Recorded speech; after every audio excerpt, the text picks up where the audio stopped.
Well, I don't know why that pressure would be there, but His Majesty has conveyed to me that he has been under enormous pressure to release me from very senior people, but I don't know what is the context of that.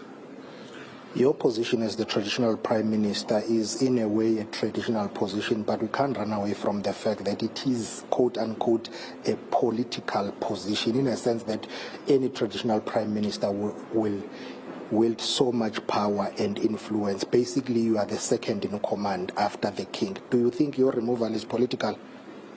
Well, I don't know if it's political. You know, I take my instructions from the king, and I will wait for His Majesty to say what is the next move. So I don't know if it's political, but mine is just to serve as a subject of the king.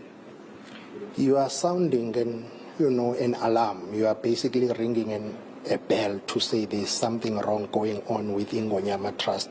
What is it, and have you spoken to the king about what are your concerns regarding Ingonyama Trust and the businessman from Mpumalanga whom you say wants to take over the Ingonyama Trust?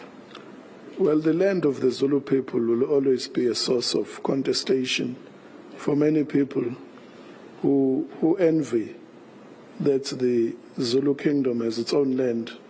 And from time to time, you will get very unsavory characters who will try to loot the coffers of Ingonyama Trust and try to abuse the land.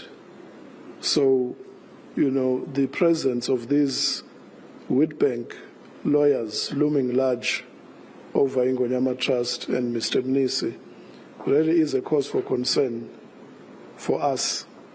Sanibonani, welcome back to a video. Ngiyabonga kakhulu for joining me. Thank you very much for finding time kuleyo busy schedule yakho. Thank you very much for giving me a few minutes to listen up, and please do subscribe, like the video, share the video, as well as ukubuka ama adverts. Okay, now asikhulumeni ngodaba ke olushona trend namhlanje kukhulunywa ke ngesilo kuthiwa ke isilo have fired or axed undunankulu kaZulu umfundisi Thulasizwe Buthelezi, something like that, kuthiwa ke he has been fired, and with immediate effect nakhona angazi ukuthi what is going on there. Ngibone ke ama video wakhe kodwa where I think he was having like a press conference echaza ke ubaba uThulasizwe, is it Thulasizwe? Yes, Buthelezi echaza ke ngokuthi yena ke when it comes to isilo besingakakhulumi naye simfire rich or anything of sort, but ke ubonile ke I letter ayithunyelele ku WhatsApp by asebenza nabo or asondelene nabo, something like that. So ngibona bebhalike lapha nodabeni bathi kona asikangitshele isilo njengondunankulu kaZulu ngokuxoshwa kwami kusho uButhelezi. Kuthiwa he's been fired with immediate effect. I do not know mhlambe ngathi bekuvia social media, yena nje ngokwakhe akakatshela ukuthi ayi usungathi kuphumula, but ubone einkundleni zokuxhumana esethunyelwa nje nama WhatsApp ngabanye abantu ukuthi kuthiwa you've been fired, okay, but you can rest. But anyways, yena ke isilo besingakasho lutho kuyena. Na undunankulu kaZulu umfundisi Thulasizwe Buthelezi uveze ukuthi isilo samabandla uMisizulu kaZwelithini asikamtsheli ngokuxoshwa kwakhe kulesi sikhundla ke. Na obengundunankulu kaZulu okhonjwe indlela isilo uMisizulu kaZwelithini umfundisi Thulasizwe Buthelezi useveze ukuthi imbube ke ayikamazisi ngokumsusa kulesi sikhundla njengoba ke athole umyalezo uvela kumntwana wakwa Minyamanzi uSimphiwe Zulu ukuthi ukhonjwe indlela. uButhelezi uthele umyalezo uthunyelwe ngoWhatsApp, kanti ke umntwana uSimphiwe ukhulumela imbube. So uButhelezi okuvele ezinkundleni uButhelezi okuvele ezinkundleni zokuxhumana ukuthi ukhonjwe indlela uthe udidekile uma ebona lencwadi emxoshayo ekubeni isilo singakaze sithi vukena ngalolu daba. Uthe uzolinda isilo kuze kube yiso esiqinisekisa ubuqiniso bencwadi emxoshayo.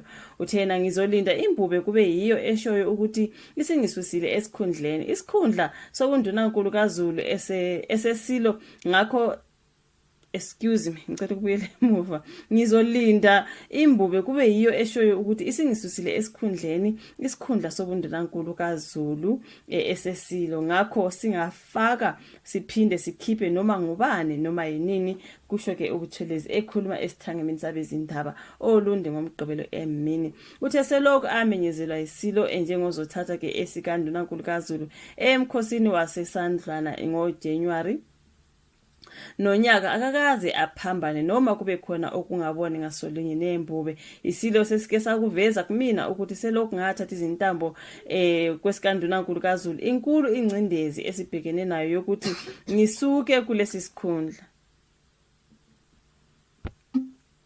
So abafuna ngisuke abanye babo abaholi bezepolitiki abanamava kwaZulu Natal.